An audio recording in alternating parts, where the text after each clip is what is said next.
Ahojte, ak nechcete, aby vaše okná dopadli po zateplení takto, alebo takto, prípadne rohy v dome dopadli takto, tak v tomto videu vám ukážem 7 vecí, na ktoré si musíte dať pozor pri zateplení a je jedno, či sa chystáte zateplovať svojpomocne, alebo vám to bude robiť firma. A takisto je jedno, či sa jedná o novostavbu alebo rekonštrukciu. Cieľom tejto série o zateplení je, aby ľudia zbytočne nevyhadzovali peniaze za zle odvedenú robotu a nemuseli platiť zbytočne vysoké účty za energie, tak nezabudnite pozerať až do konca.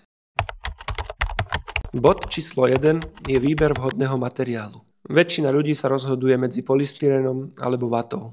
Každý z týchto dvoch materiálov má svoje výhody a nevýhody, ale nech už sa rozhodnete akokoľvek, pri vate si treba dať pozor na jednu zásadnú vec a to je, aby počas realizácie neopršala. Totižto veľakrát som videl, že pri realizácii realizačná firma začala zatepľovať, pršalo a vata skončila celá mokrá. Treba si tu uvedomiť, že vata dosť saje vodu a nie je potom také jednoduché tú vodu z tej vaty dostať. A ešte horšie je, keď sa hneď pokračuje v práci, že sa na to nanesie jedna vrstva lepidla, druhá, penetrácia, omietka, tak potom tá voda tam ostane uväznená a spôsobuje problémy. Dokonca sa môže stať, že vata vnútri splesnivie. Správny postup je teda taký, že treba zabezpečiť túto vatu, aby neopršala počas realizácie. Robí sa to napríklad tak, že sa musí na ňu natiahnuť tenká vrstva lepidla. Ideálne každý deň po nalepení nejakého počtu dosiek je potrebné tieto dosky pregletovať tenkou vrstvou lepidla. Existujú aj také vaty, ktoré majú rovno takýto nástrek lepidla na sebe, ale to je zase trošku drahšie, čiže to si už musíte zvážiť sami. Každopádne je potrebné zabezpečiť, aby vata nezmokla. Môže sa to, aký možnosť, tak môžete aj zakryť nejako tú stenu, ale je to tu dosť dôležité. Jednoducho treba urobiť také opatrenia, aby vata zostala suchá. Ak sa rozhodnete pre polystyrén, tu je zase opačné riziko, hlavne teda pri šedom polystyrene. Šedý má vo všeobecnosti lepšie vlastnosti ako biely, ale zase aj vyššie riziko, hlavne keď sa lepí v horúčavách, keď na to svieti priame slnko, tak má tendenciu sa strácať, respektíve zmršťovať. V praxi to znamená, že keď máte vylepenú celú stenu, začne na ňu svietiť slnko a už niekedy aj po jednom dni sa začnú vytvárať špáry medzi jednotlivými doskami. Je si potom možné síce ich zapeniť purpenou, ale nie je to úplne ideálne. Už som zažil aj taký prípad, že tieto dosky začalo až krútiť z toho tepla a normálne začali od steny odskakovať. Tým, že nebolo lepidlo ešte dobre vyzreté, normálne na niektorých tabuľách sa stalo, že sa odlepili od steny. Čiže na to si treba dať fakt pozor. Ideálne zatepľovať šedým polystyrenom na jar alebo na jeseň, alebo nejako zabezpečiť to, keď už sa aj robí v lete, aby priame slnko nedopadalo na tieto fasádne dosky. Okrem vaty a polystyrenu samozrejme existujú aj ďalšie iné varianty, všelijaké teraz nové ekologické drevovlaknité dosky, pur alebo pír panely, celulóza a mnoho ďalších zatepľovacích systémov. S tými to moc skúsenosť nemám, takže nebudem sa k tomu ani vyjadrovať. Každopádne, ak vás to zaujíma, si to môžete naštudovať. Jediné, čo tak vidím, že čo majú všetky tieto moderné materiály spoločné je, že cena je vyššia oproti tým štandardným. Úplne najlacnejšie vychádza klasický biely polystyrén. To bol vlastne aj dôvod, prečo som ho ja zvolil na svojom zateplení, pretože mi to najlepšie dávalo zmysel z ekonomického hľadiska. A aj keď by šedého polystyrénu stačila menšia hrúbka, ja som zvolil 20 cm hrubý biely polystyrén. Cena ma vyšla v tomto roku 2025 niečo okolo 8 eur za meter štvorcový a pre porovnanie mal som cenovú ponuku aj na vatu, a tá vychádzala 21 eur za meter štvorcový. Môžete mať samozrejme aj vy aj väčšie zľavy alebo menšie, záleží, kde kupujete, ale také som mal ponuky ja a tak som zohnal ja. Ďalej, na čo si dať pozor, bod číslo 2 je hrúbka tejto tepelnej izolácie. Ja to hovorím tak všeobecne, že čím hrubšie, tým lepšie. Z môjho pohľadu hrúbkou nič nepokazíte. Ja osobne by som vždy išiel do hrúbky niekde okolo 20 cm, aj v prípade rekonštrukcie alebo aj v prípade novostavby. Niekto môže povedať, že to už nemá zmysel, že medzi 15 a 20 nie je, dajme tomu, ušetrení žiadny rozdiel, čo sa týka nákladov na vykurovanie, ale zase aj tak preferujem 20, pretože čím väčšia hrúbka, tak zase Tým sa eliminujú aj nejaké stavebné chyby, ktoré mohli vzniknúť pri realizácii a celkovo je tam väčšia rezerva v tých tepelno-izolačných vlastnostiach. Pri výpočte hrúbky zatepľovacieho systému sa zohľadňujú tepelné straty objektu, čiže prestup tepla jednotlivými stenami a takisto aj rostný bod. A riešiť tento rostný bod je veľmi dôležité. Je potrebné, aby tento rostný bod vyšiel mimo zmúru a aby sa nachádzal niekde v zateplení. To znamená, keď sa bude zrážať voda, tak aby sa nezrážala v múre, aby nevlhli múry. Toto je tabuľka vzniku rostného bodu, aké podmienky musia byť splnené, aby rostný bod vznikol, čiže odvíja sa to od teploty v interiéri, od relatívnej vlhkosti vzduchu v interiéri a potom od teploty podkladového materiálu, v našom prípade teploty steny. Čiže tak zjednodušene povedané, cieľom je, aby zatepľovací materiál bol taký hrubý, že celá stena v celom svojom priereze bude mať vyššiu teplotu, ako je hodnota v tejto tabuľke. Povedzme si taký konkrétny príklad. Zateplím 20 polystyrenom, no a stena bude mať z vonkajšej strany 15 stupňov, potom bude, ako sa približujem do interiéru, teplota v múre stúpať až na 20 stupňov príklad, tak je všetko v poriadku, rostný bod vzniká v zateplení a múry ostávajú suché, nevzniká žiadne riziko tvorby plesne. Ak toto dodržané nie je a rostný bod je presunutý do múriva, tak je tu problém, pretože s týmto problémom čelí veľa ľudí, osobne poznám dosť prípadov, že ľudia zateplili a síce účty za energiu sa znížili, ale dom začal znútra plesnivieť. Je to spojené viacerými vecami dokopy. Jedna vec, že keď je dom zateplený, tak vlhkosť je uzavretá vnútri v dome. Už nie je také jednoduché tej vlhkosti dostať sa von, pretože jej bráni v tom polystyrén a lepidlo a fasádna omietka a všetky tieto zatepľovacie materiály. Preto je dôležité merať túto vlhkosť a keď sa zdvihne na nejakú zvýšenú úroveň, tak je treba urobiť opatrenia, vetrať často, nenechať, aby dom bol vychladnutý. Ja používam osobne takýto vlhkomer z Lidla asi za 7 €, ale to zoženiete hoci kde. A keď už vidím, má aj takú LED indikáciu červenú, že keď stupne vlhkosť nad 60%, tak vtedy viem, že už je zlé, otvoria sa všetky okná a to okamžite vlhkosť začne klesať. Ideálne je držať vlhkosť niekde okolo 50%. Ale aj keď sa táto vlhkosť sleduje, pred niekoľkými rokmi bol taký trend, že väčšina ľudí zatepľovala iba 5 polystyrénom. No a ten polystyrén nie je dostatočne hrubý na to, aby celý múr bol pekne zohriatý. Čiže rostný bod ostával niekde v múre, zrážala sa tam voda, táto vlhkosť zo vzduchu sa zrážala v múre a začali sa tvoriť plesne. Čiže z jednoduchého dôvodu rostný bod ostal v múrive a zároveň vlhkosti nie je umožnený ľahký prestup von, aby tá vlhkosť odišla z domu, aby ju tam zastavil zatepľovací systém a zároveň izolácia nie je dostatočne hrubá na to, aby celý múr zostal teplý. Naozaj s týmto problémom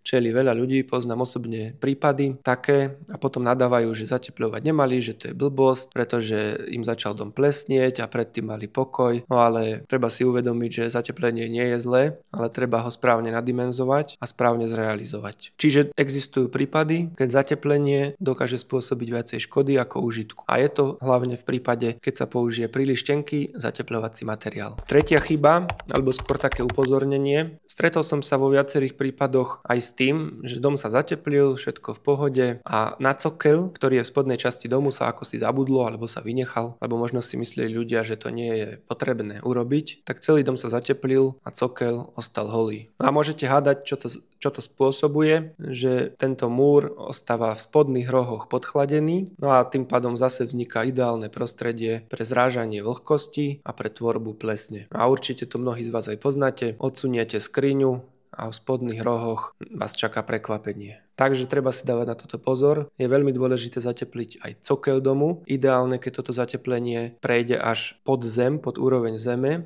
aby sa zateplil aj základ, až to nepremrza. A zase platí to pravidlo, že 5 cm je málo. Teraz sa presunieme hore. Ako štvrtý bod je zateplenie vencov, respektíve zateplenie múrov z hora. V praxi som sa stretol s tým, že detail pod strechou, respektíve múry z tej hornej časti ostali nezateplené. A zase to spôsobuje tú istú vec, že múr je chladný a môže sa zrážať voda, vznikať plesne, ale teraz zase pre zmenu v horných rohoch miestnosti. Tuto si môžeme pozrieť ukážku, ako to mám urobené ja. Čiže na východnej strane mám štíto, ktoré je zateplené zvonka, klasika tak ako aj steny, 20 polystyrénom, ale aby som predišiel podchladeniu tohoto štítu a prenikaniu zimy ďalej do múra, musel som urobiť aj takéto opatrenia a to je, že som štít to zateplil aj znútra, čiže z povala, z tej strany od povala, tu môžete vidieť, a takisto aj z hora. Na vrch som položil 20 cm minerálnu vlnu, aby v podstate celý múr bol pekne zateplený. Úplne ideálne a nevyhnutné, až by som povedal, je, aby izolácia prechádzala zo stien ponad múry a pekne priamo sa napájala zase na izoláciu stropov, respektíve izoláciu strechy alebo podkrovia. Vždy stačí ísť na to takým sedliackým rozumom. Všetky časti, ktoré môžu byť napadnuté zimou, treba pred týmto uchrániť a zatepliť dom tak, aby bol celý ako taká obálka pekne zateplený v zatepľovacom systéme, aby sa na nič nezabudlo. A je jedno, či to je kúsok múru alebo veľká plocha, je potrebné zatepliť všetko. Bod číslo 5, teraz si prejdeme zateplenie okien. Je to veľmi podceňovaná téma a čo sa pozerám na realizácie, tak minimálne polovica ľudí to robí zle. A hlavne nastáva tento problém pri rekonštrukciách. Takže tu si pozrieme, ako to nemá vyzerať. Pri tejto realizácii sa zateplili obvodové múry a špaleta, ako môžete vidieť, ostal holý múr, nezateplená. Teraz predpokladám, že už dajú iba apolištu, lepidlo. No a zima bude mať úplne ideálny prechod okolo okna do múru. A zase celý múr okolo okna bude podchladený a bude zbytočne ťahať zima donútra. Napríklad pri takejto rekonštrukcii je správny postup taký, že vonkajšiu špaletu treba vysekať a nalepiť tam polystyren alebo styrodur alebo čokoľvek. Jednoducho nenechať iba holý múr. Všeobecne sa tak hovorí, že rám okna musí byť prekrytý minimálne 3 cm. Tak som zisťoval prečo a nie je to iba taká fáma, je to naozaj tak. Hovorí o tom jedna norma, ktoré nie je presne napísané, že 3 cm, ale popisuje to nejaký súčiniteľ tepla. No a z toho vyplýva pri výpočte, ja som ho teda nerobil, ale čo som sa dočítal, že tento prechod tepla sa dá splniť tak, že rám okna sa prekrie aspoň 3 cm izolácie. Ak to neurobíte, tak špaleta okolo okna začne premrzať a chlad sa dostáva do celej steny okolo okna. V praxi to zase znamená to, že sa začnú tvoriť plesne okolo okna. Možno to aj niektorí poznáte. Tuto sú realizácie, kedy to bolo až tak extrémne zle spravené, že tá pleseň už sa dostala až na vonkajšiu stranu. Pri novostavbách je to o niečo jednoduchšie, pretože okná a dvere sa osadzajú vo väčšine prípadov zarovno vonkajšej hrany, zarovno múru. Tým pádom stačí iba takto prejsť so zateplením 3 cm a vyplniť medzeru buď pasikom polystyrenu alebo montážnou penou. Ešte ideálnejší prípad je okna vysunúť von z múru až do zateplenia, ale zase na to treba už špeciálnu konzolu podpernú a celkovo sa montáž okien predraží. Čiže pri novostavbách a pokiaľ to je možné aj pri rekonštrukciách takých rozsiahlejších odporúčam okna vysunúť až na hranu múru alebo aspoň teda vysekať špaletu a nalepiť tam polystyren, ale nie dvojku. To je málo. Ideálne takú 4 alebo 5. Ďalší, 5. kameň úrazu sú parapety. Aspoň v krátkosti, je to kritické miesto pri oknách. Pod oknami je vždy namontovaný takýto parapetný profil, plastový, ktorý neslúži moc dobre ako izolant. Pri montáži je ideálne tento parapetný profil odtiaľto vyhodiť a nahradiť ho purenitom.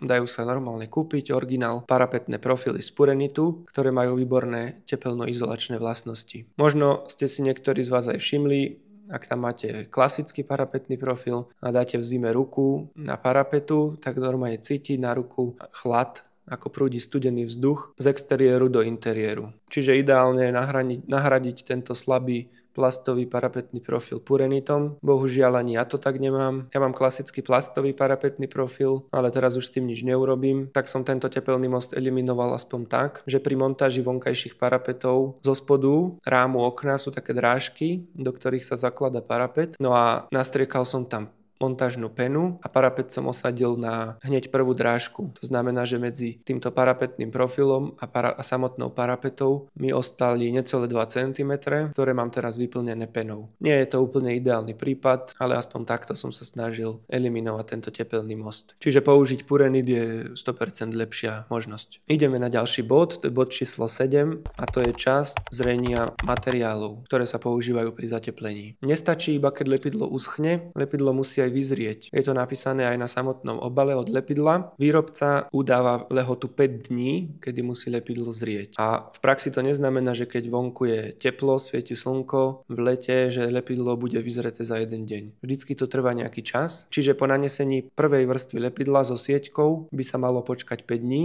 potom následne naniesť druhú vrstvu lepidla, zase počkať 5 dní a až potom dávať penetráciu a na to fasádnu omietku. Ak sa tieto časy nedodržia, už som sa stretol s takým prípadom, že sa firma náhlila a všetko urobila deň za dňom, dajme tomu, alebo minimálne teda medzi tými dvoma vrstvami lepidla nedala si žiadnu prestávku, lebo však na čo. No a stalo sa po 10 rokoch, že začalo farbu odúvať, začala táto farba praskať, odskakovať, no a nakoniec to dopadlo tak, že sa to muselo všetko oškrabať a ťahať sa lepidlo na novo, čo sú zase dosť náklady navyše, zase lešenie, práca, nie je to lacná záležitosť. A pritom by stačilo iba počkať o 3 dni naviac. Takisto treba si dať čas aj na to, keď sa lepia na lepidlo fasádne dosky, že nekotviť hneď tieto dosky, dajme tomu na druhý deň. Pretože lepidlo je ešte relatívne mäkké a keď začnete do ňoho vrtať kotvy a hlobiť s kladivom, tak je vysoká šanca, že sa tieto dosky odlepia, že sa lepidlo naruší a nebude držať tak, ako by malo.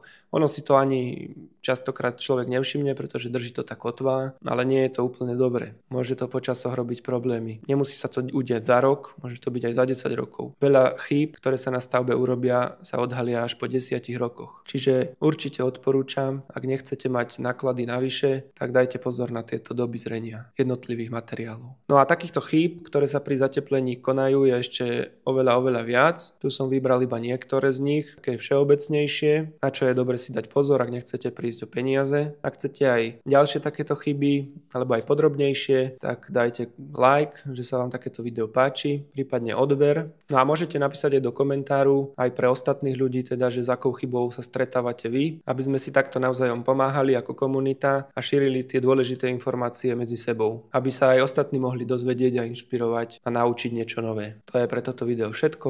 No a ďakujem.